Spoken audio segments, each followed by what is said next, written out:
হৈছে ধনীৰ দালাল, আমি হৈছোঁ দুখীয়াৰ বন্ধু। আমি দুখীয়াৰ কাম কৰি গৈ থাকিম। যেহেতু আমি দুখীয়াৰ বন্ধু, সেয়ে আজি আক্ৰমণ কৰাত লাগি গৈছে। মোক বেছিকৈ লাগিছে আক্ৰমণ কৰিবলৈ। জানে এওঁ দুখীয়াৰ হৈ কাম কৰিব আৰু মই কাম কৰিম আৰু কাম কৰি গৈ থাকিম। তেওঁলোকে যিমানেই নকওক, মই সূতাও দিম, কম্বলো দিম, আঁঠুৱাও দিম, দুখীয়া ল'ৰা ছোৱালীক সহায় কৰিম, বিনামূলীয়া কিতাপ দিম আৰু সহায় কৰিম। কৃষকক আমি কৰিম।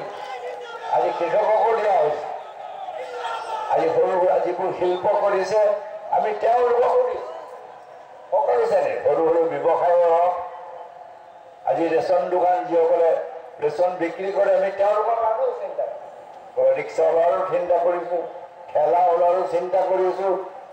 আমি এইসকলৰ কাৰণে চিন্তা কৰোঁ। তেওঁলোকে কৰে ধনী মানুহৰ, তেওঁলোকে কৰে চিন্তা।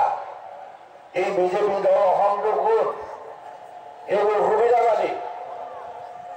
আজি আমাৰ যিবিলাক কংগ্ৰেছৰ পৰা গ'ল, আমাৰ পৰা চব সুবিধা ল'লে, এতিয়া আমাকে গালি পাৰি থাকে। এই মানুহখিনি কোন আছিল? কালিলৈকে আমি ভাল, 14 চনৰ নিৰ্বাচনলৈকে আমি ভাল। মোদীৰ পাইপত তেজ দেখিছিল, আজিতো অমৃত দেখিছে। আজি তেওঁ ভাল মানুহ, আমি বেয়া।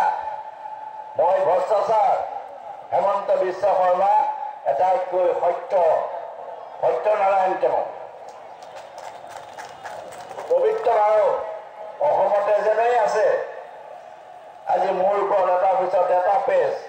সৰ্বানন্দৰ বিৰুদ্ধে তেওঁৰ বিৰুদ্ধে লিখিতভাৱে কৈছিল যে লুইছবাৰ্গত তেওঁ এই খণ্ডত তেওঁ কি কয় কেলেংকাৰীত জড়িত।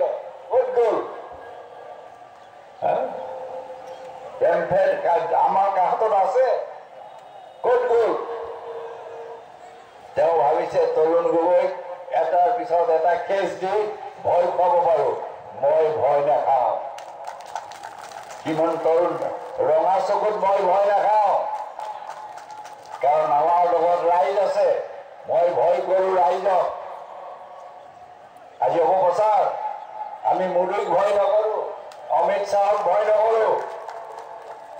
আজি তেওঁ মহেন্দ্ৰ সিঙৰ ভৰিত ধৰে, মই কাৰো ভৰিত ধৰা মানুহ নহয়।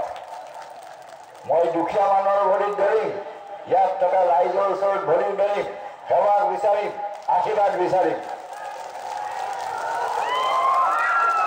আৰু এইসকলৰ নিচিনা সুবিধাবাদী তেওঁলোকৰ বিৰুদ্ধে মই সংগ্ৰাম কৰিম।